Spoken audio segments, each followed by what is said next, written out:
Hello friends, मैं हूं doctor Neeraj Pahlajani, infertility and high risk pregnancy expert. बच्चेदानी की सफाई, बच्चेदानी की धुलाई, आखिर क्या इसका मतलब है? साइंस की भाषा में इसे क्या कहा जाता है? कब इसका इस्तेमाल किया जाता है? क्या इसके फायदे या क्या इसके नुकसान हमारे शरीर में हो सकते हैं? आज इसी के बारे में हम बात करने वाले हैं। बच्चेदानी की सफाई या बच्चेदानी की धुलाई एक आम भाषा का चलित शब्द है। हमारी भाषा में इसे कहा जाता है डीएनसी यानी कि डायलिटेशन एंड क्यूरेटाज या फिर डायलिटेशन एंड इवैक्यूएशन। बच्चेदानी के मुंह को खोल करके उसके अंदर में किसी तरीके के खास औजार को डालना, वो हमारा एस्पिरेशन कैनुला हो सकता है या क्यूरेट जिससे हम बच्चेदानी की वॉल को खुरचते हैं, वो भी हो सकता है। जब हम बच्चेदानी के मुंह को खोलते हैं इसे हम बोलते हैं सर्वाइकल डायलिटेशन, और इसके बाद जब हम अंदर जा कर के उसे अंदर के प्रोडक्ट्स को बाहर निकालते हैं तो उसे हम बोलते हैं इवैक्यूएशन। या जब हम बच्चेदानी के अंदर की जो परत होती है, जो अंदर की वॉल्स होती हैं, उसे खुरचते हैं तो उसे कहा जाता है क्यूरेट।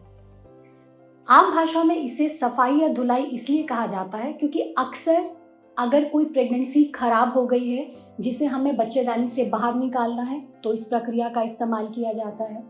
या कई बार बहुत हैवी ब्लीडिंग हो रही है, दवाइयों से उसे हम कंट्रोल नहीं कर पा रहे हैं, तो कंट्रोल करने के लिए अंदर से हम जो थिकन्ड एंडोमेट्रियम होता है, अंदर का जो बेड होता है काफ़ी मोटा हो जाता है जिसकी वजह से हैवी ब्लीडिंग हो रही है, उसे निकालने के लिए इस प्रक्रिया का इस्तेमाल किया जाता है।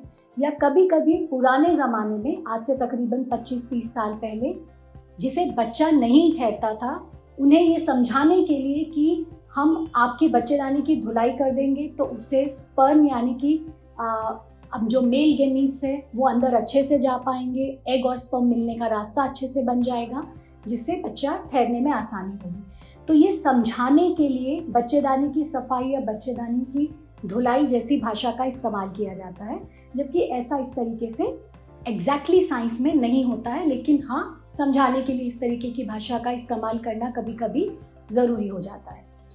कब डीएनसी या डीएनसी का इस्तेमाल किया जाता है? अगर हमें इसे समझना है तो हम इसको दो भागों में बांटेंगे। एक है प्रेगनेंसी यानी कि गर्भावस्था के दौरान इसका कब इस्तेमाल किया जाता है, और दूसरी है नॉन प्रेग्नेंट कंडीशन यानी कि आप गर्भवती नहीं हैं तो क्या आपको डीएनसी या डीएनए की ज़रूरत पड़ सकती है।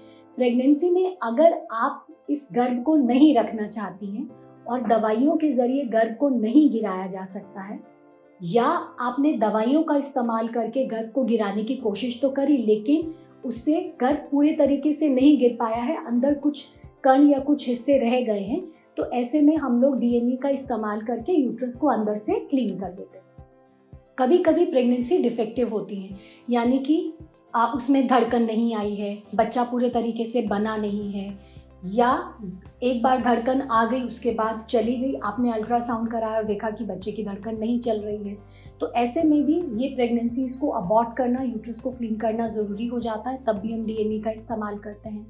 या कभी कभी ऐसे होता है कि सब चीज़ें ठीक चल रही हैं लेकिन आपने अल्ट्रासाउंड कराया, उसमें पता चलता है कि बच्चे के अंदर में मेजर बनावटी खराबी आ सकती है, कुछ क्रोमोसोमल एबनॉर्मेलिटीज़ आ सकती हैं, उस वजह से इस गर्भ को कंटिन्यू करना ठीक नहीं रहेगा, इसे अबॉर्ट करना ज़रूरी है।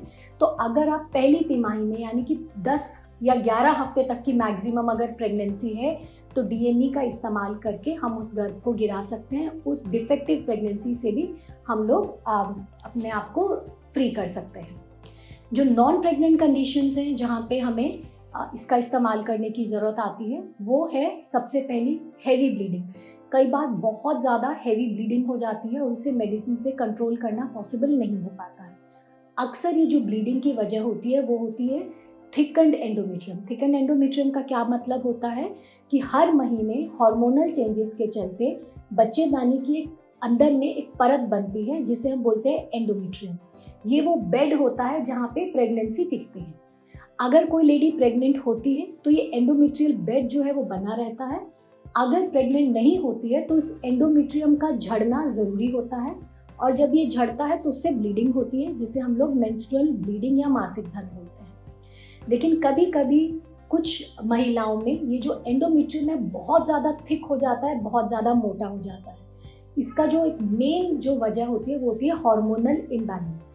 अगर हमारी बॉडी में हार्मोनल डिसफंक्शन हो गया है, थायराइड हार्मोन की गड़बड़ी है, प्रोलैक्टिन हार्मोन की गड़बड़ी है, या आपने बाहर से कुछ हार्मोनल दवाइयाँ गलत तरीके से खा ली हैं, अक्सर पीरियड्स को पोस्टपोन यानी कि लेट करने के लिए लोग दवाइयों का इस्तेमाल करते हैं उस वजह से, या कुछ और भी दवाइयाँ ऐसी होती हैं जिसकी वजह से जो अंदर की परत होती है वो मोटी हो जाती है।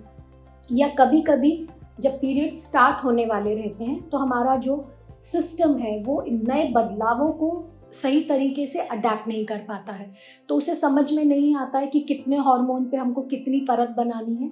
तो कभी कभी वो कम हार्मोन्स या ठीक हार्मोन्स के चलते हुए भी जो अंदर की परत है वो मोटी हो जाती है।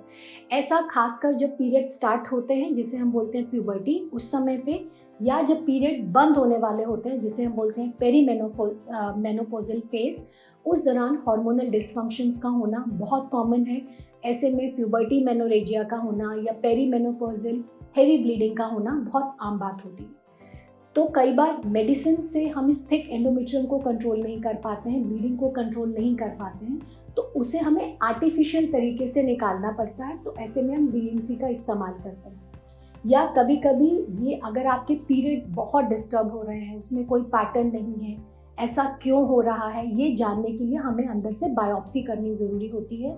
एंडोमेट्रियम को निकाल करके उसकी जांच करना, ये जानने के लिए कि आखिर क्यों एंडोमेट्रियम इतना मोटा बन रहा है, क्यों पीरियड्स डिस्टर्ब हो रहे हैं, इसमें कोई खतरे वाली बात तो नहीं है। ये सब जानने के लिए भी हमें यूट्रस के अंदर से इस एंडोमेट्रियम को क्यूरेट करके बाहर निकालना पड़ता है। तो इसे भी हम डीएनसी के ज़रिए कर सकते हैं। तो नॉन प्रेग्नेंट कंडीशंस में थेराप्यूटिक भी इसका यूज़ होता है। थेराप्यूटिक यानी कि आपको किसी बीमारी से या आपको किसी लक्षण से मुक्त कराने के लिए भी इसका इस्तेमाल किया जाता है, या इसका इस्तेमाल डायग्नोसिस बनाने के लिए भी, जैसे कि हमने बोला कि एबनॉर्मल ब्लीडिंग हो रही है तो उसके लिए भी डीएनसी का इस्तेमाल किया जाता है। क्या इससे हमें कुछ नुकसान भी हो सकता है? बिल्कुल यस। अगर डीएनसी करते टाइम सावधानियों को नहीं बरता गया है, आपने सही क्लिनिक में इसका उपयोग नहीं किया है, आपके डॉक्टर्स एक्सपर्ट नहीं हैं, उन्हें लाइसेंस नहीं है, उन्हें एक्सपीरियंस नहीं है कि डीएनसी को किस तरीके से करना चाहिए, तो इसका मेजर नुकसान भी हो सकता है।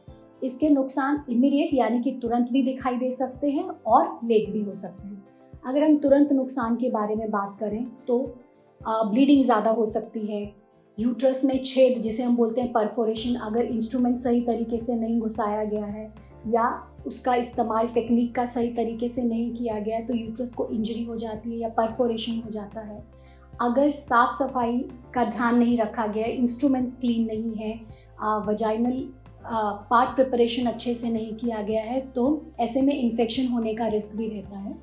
अक्सर डीएनसी या डीएनई का जो इस्तेमाल है वो एनेस्थीसिया में यानी कि हल्की बेहोशी या हल्के सेडेशन में किया जाता है, तो उन दवाइयों से रिएक्शन हो सकता है। तो ये इमीडिएट प्रॉब्लम्स हो सकते हैं कि ब्लीडिंग हो सकता है, परफोरेशन हो सकता है, कोई एनेस्थीसिया कॉम्प्लिकेशन हो सकता है या इन्फेक्शन हो सकता है।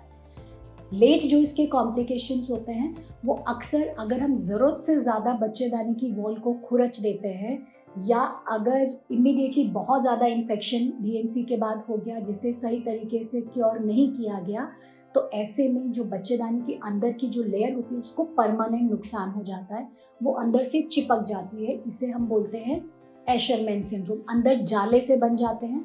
तो इसके बाद हो सकता है कि आपके पीरियड्स आने बंद हो जाएं या ब्लड फ्लो कम हो जाता है, पीरियड्स डिस्टर्ब हो जाते हैं। और वो महिलाएं जिन्हें पहले बच्चा नहीं है या वो दोबारा बच्चा चाहती हैं, तो कभी कभी डीएनसी से अंदर की परत को इतना नुकसान हो जाता है कि प्रेगनेंसी लेने में दिक्कत आती है और परमानेंटली अगर यूट्रस डैमेज हो जाता है, हालांकि बहुत कम केसेस में होता है। अक्सर वो क्लिनिक्स जहाँ पे साफ़ सफाई का ध्यान नहीं रखा गया है, एक्सपर्ट्स डॉक्टर नहीं है, वहाँ पे लाइसेंस नहीं है इस तरीके के प्रोसीजर्स को करने का, या इंडिकेशन प्रॉपर नहीं था, तो रेयरली इस तरीके की कॉम्प्लिकेशंस भी हो जाती हैं कि हमें बच्चेदानी निकालनी पड़ जाती है या यूट्रस को परमानेंट डैमेज हो जाता है, जिसकी वजह से आगे कभी प्रेगनेंसी ही नहीं रुक पाती। तो डीएनसी एक अच्छी चीज़ भी है, बुरी भी है। अगर सही तरीके से इसका इस्तेमाल किया जाता है तो इसके फ़ायदे हैं, अगर गलत तरीके से या गलत जगह पे इसका इस्तेमाल किया जाता है तो इसके नुकसान हैं। तो बच्चेदानी की सफाई या धुलाई मतलब डीएनसी और डीएनई।